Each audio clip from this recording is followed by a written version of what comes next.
damas y caballeros, lo prometido es deuda. Tenemos aquí a nuestro invitado estelar, el ingeniero Jesús, Leonardo Madera, perdón, los nervios, un poco nervioso, quien es el director de la ONESBI y quien va a estar conversando con nosotros para su deleite. Ingeniero, encantadísimo de tenerlo aquí con todos nosotros.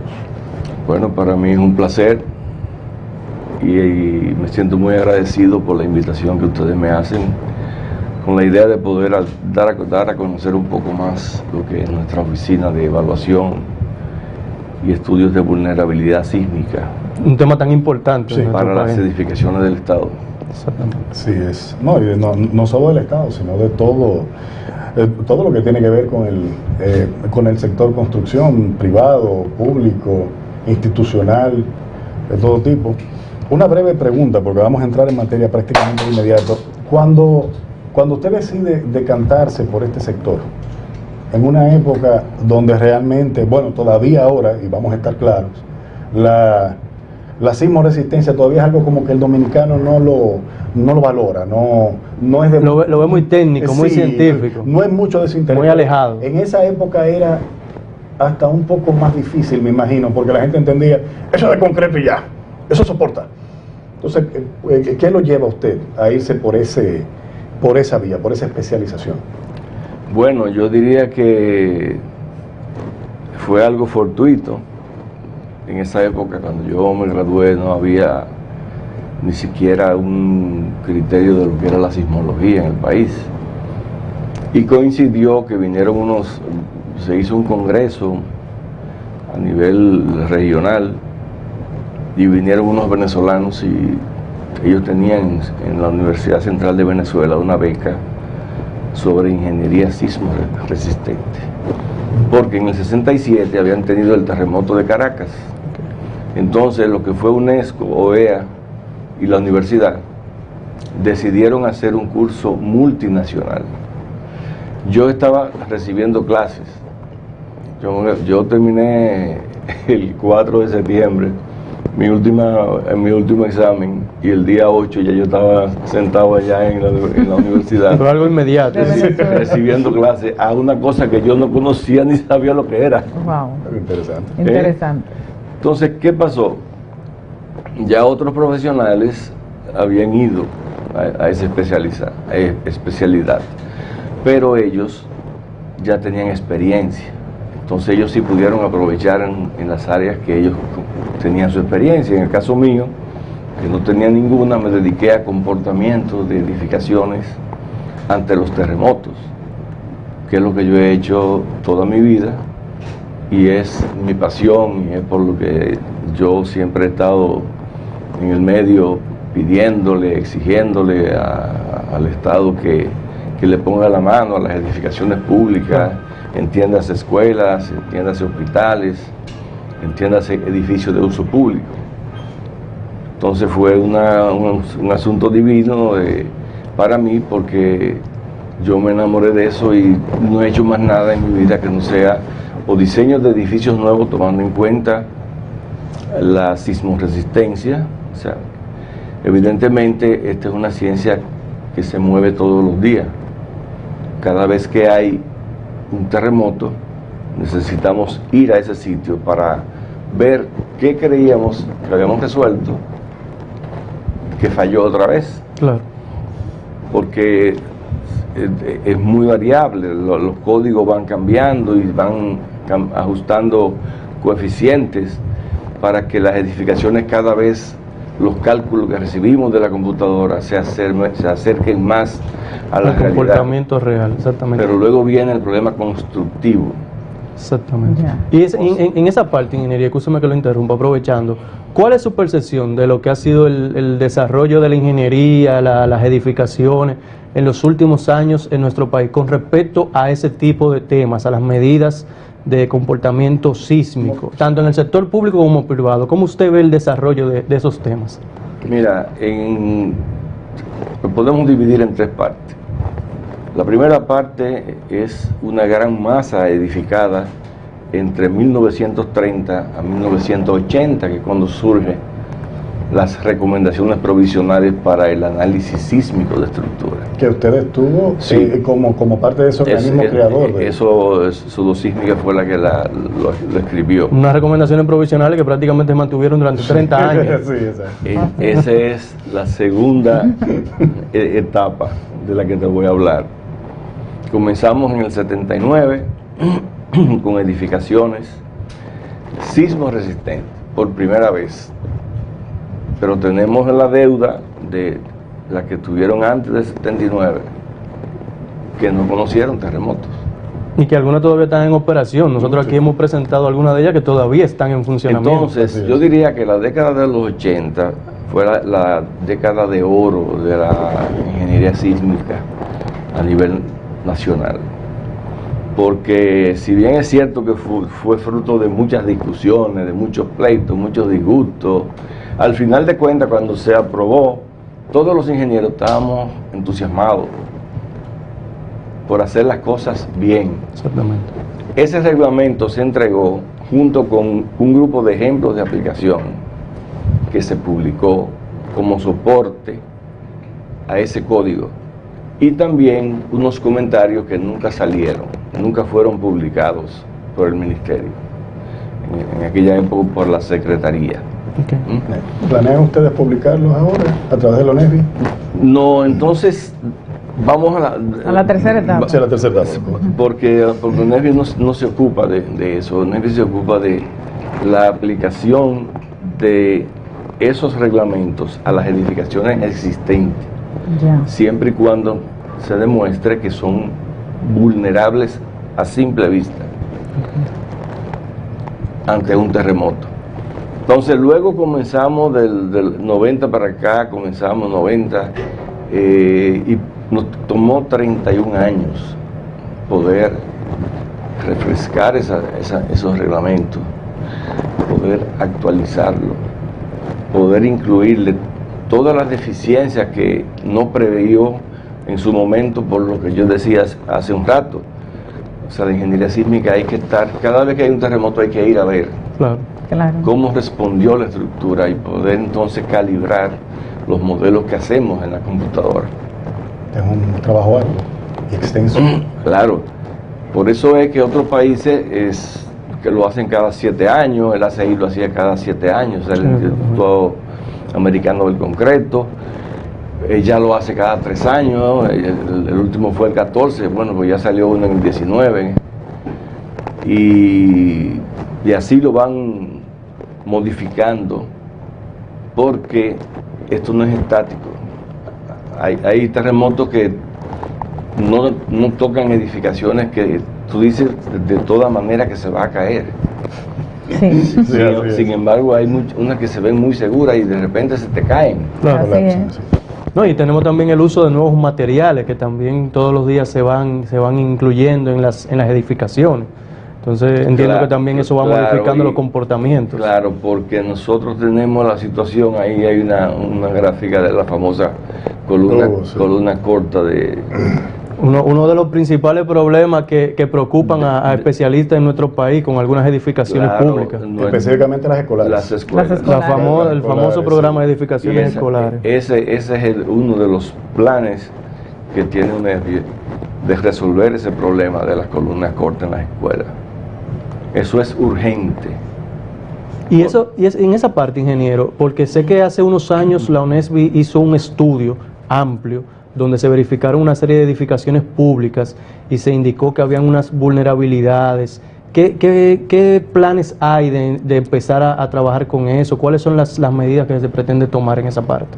Y más ahora que sabemos que van a haber remodelaciones de edificaciones escolares, que se está trabajando en eso. Bueno, definitivamente la propuesta que hemos hecho se refiere a que no se toquen esas edificaciones hasta que no se evalúe la seguridad sísmica de la estructura de la edificación.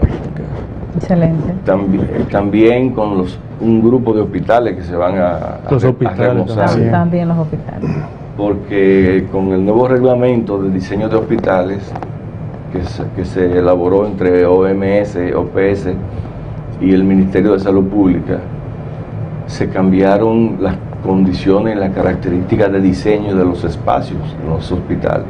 Entonces, por eso es necesario reacomodarlos.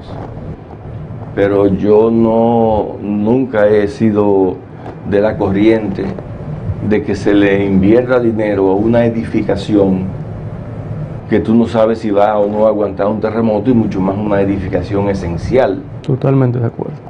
Porque es que eso es botar el dinero. Así es. Aquí tenemos otra imagen también que denota un problema que se ha comentado en varias ocasiones en el sector en nuestro país, sobre todo, ya esto específicamente es enfocado a edificaciones privadas, las famosas torres de apartamentos, edificios de apartamentos. ¿En qué consiste el problema en este caso, ingeniero? Bueno, ahí se ve claro que hay dos elementos verticales muy finitos, Sí. y luego cada ventanita de esa significa un piso. Un nivel, ¿verdad? exactamente. Una luz. Entonces, ¿cuál es más fuerte? ¿La parte de arriba o la parte de abajo? Obviamente la parte de arriba, y todo el peso de la parte de arriba está Claro. sobre esa parte de abajo. Así es. Entonces, eso obedece a un concepto que se conoce con el nombre de piso suave o piso débil. Uno se refiere a la capacidad que tiene de desplazarse, porque sencillamente el peso es tan grande arriba Exacto. que esas dos columnitas flaquitas que están ahí tienen que agarrar ese edificio.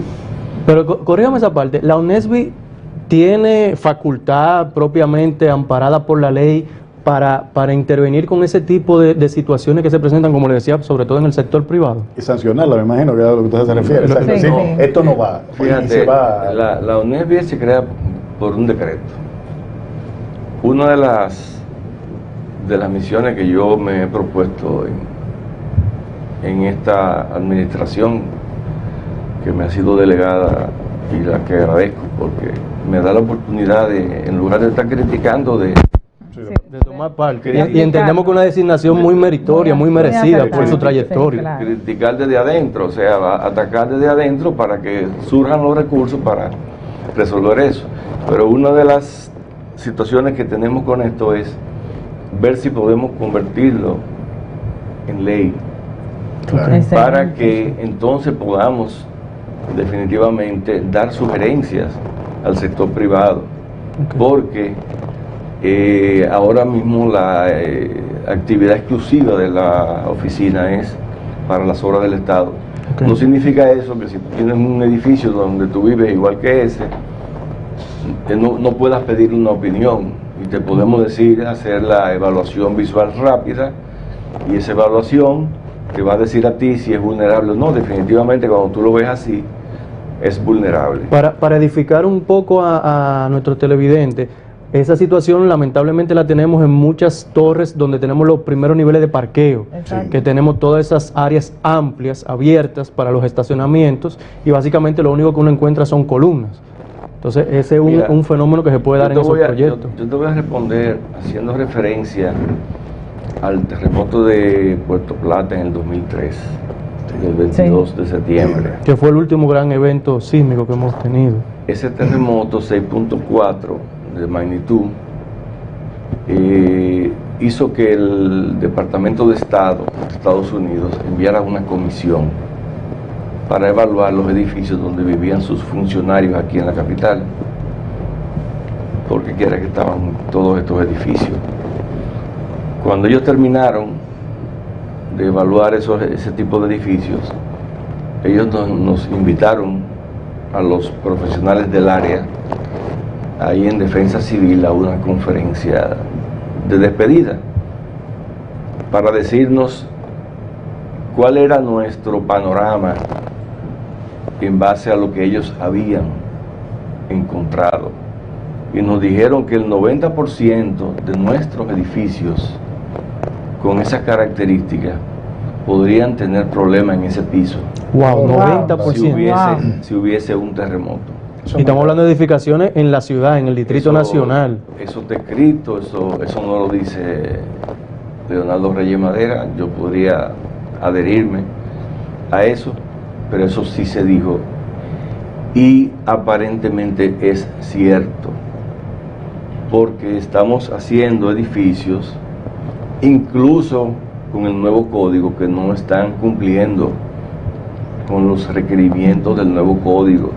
O sea, ahora mismo con el código vigente y no se están En cumpliendo. la actualidad, por ejemplo, el código vigente penaliza cuando hay solamente 2 líneas de columna, como se veía en el dibujito, ¿no? En el gráfico. Sin embargo, hoy vemos muchísimos edificios aquí en Santo Domingo que se están haciendo de 15, 20 pisos Con esas configuraciones. con ese sistema. Es para ahorrar Entonces, parqueo, ¿verdad? Ese es el problema, es la parte económica. sí, Sí, pero si pero- tú, Sí, claro. pero El peligro. pero el hecho de que tu edificio presente esa característica no quiere decir que no pueda funcionar ante un terremoto. Claro. Si tú lo has concebido para eso, porque tú le puedes poner, por ejemplo, muros de concreto armado en ambas direcciones Claro. para compensar La carga. Para La- compensar los esfuerzos laterales que tendría esa el edificación. movimiento terrible que esa gran masa de arriba le va Está general. a generar. Y en esa parte, ingeniero, nosotros sabemos, comentábamos de que se está en un proceso de revisión del reglamento R001 de solicitaciones sísmicas, de consideraciones sísmicas en nuestro país. ¿En qué etapa o en qué parte va ese proceso de revisión? ¿Qué tipo de cosas se pretenden actualizar en esa revisión? Bueno, yo te puedo decir muy poco sobre eso porque en aquel momento el Ministerio de Obras Públicas decidió contratar junto con el BID una empresa argentina. ¿Cómo va a ser? No me digas eso. Con tan buenos profesionales que tenemos en nuestro país. Entonces, te voy a hablar como se lo Con digo. toda la franqueza, por favor. No, y te voy a hablar- Porque me sorprende mucho eso que Y usted te me voy a acaba de hablar decir. te voy a hablar como presidente de Sodosísmica, me voy a quitar ahora el sombrero. El mono, el sombrero de Onesby. Onesby. Nosotros estamos muy indignados. Me imagino que sí, con Eh, razón. Nosotros creemos que es una falta de respeto al profesional dominicano Totalmente de acuerdo. esa posición. Y Sodosísmica incluso acaba de depositar una comunicación en el Ministerio de Obras Públicas expresando nuestro disgusto, porque no es que nosotros entendamos que somos los únicos, No. eso es imposible.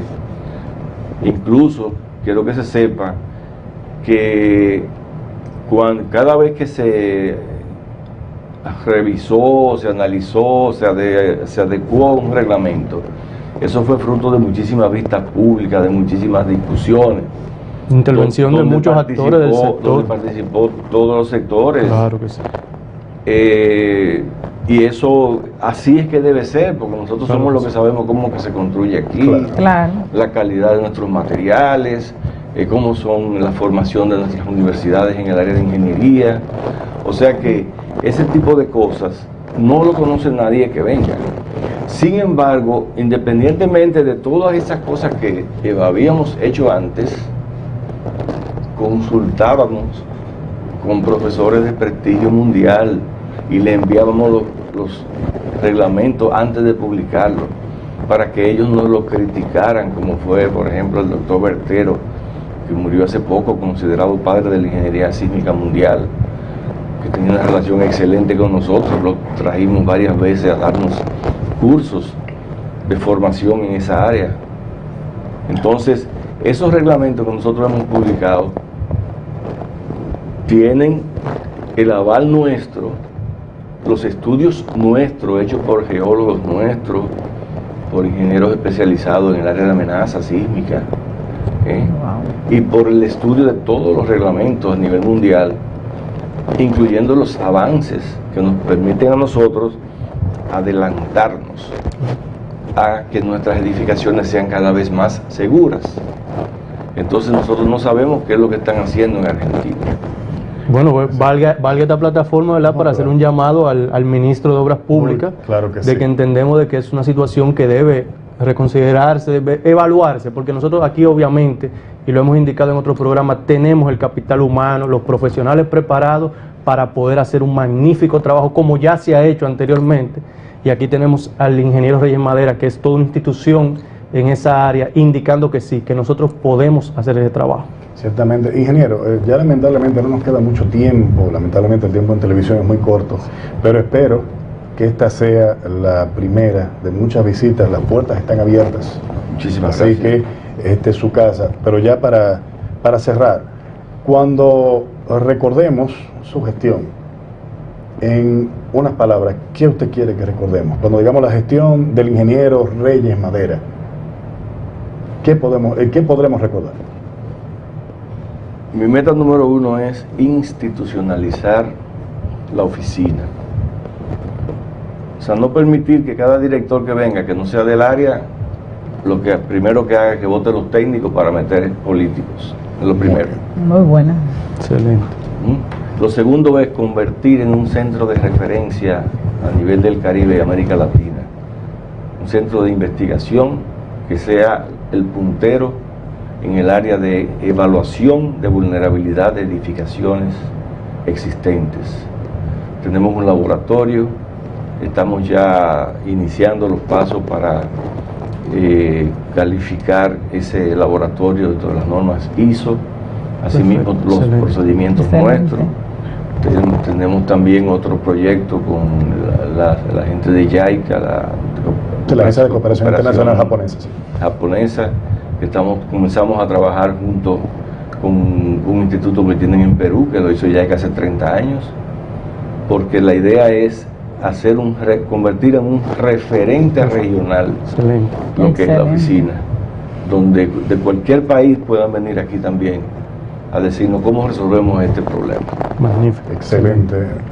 Bueno, señor director, ha sido un placer tenerlo aquí con nosotros. Gracias a todos ustedes por haber estado con nosotros, con el ingeniero José López, con la agrimensora Amala Santiago Holly, con un servidor Rafael Santos y con nuestro invitado, el ingeniero Reyes Madera. Será hasta la próxima en este su programa Infraestructura TV. Hasta la próxima.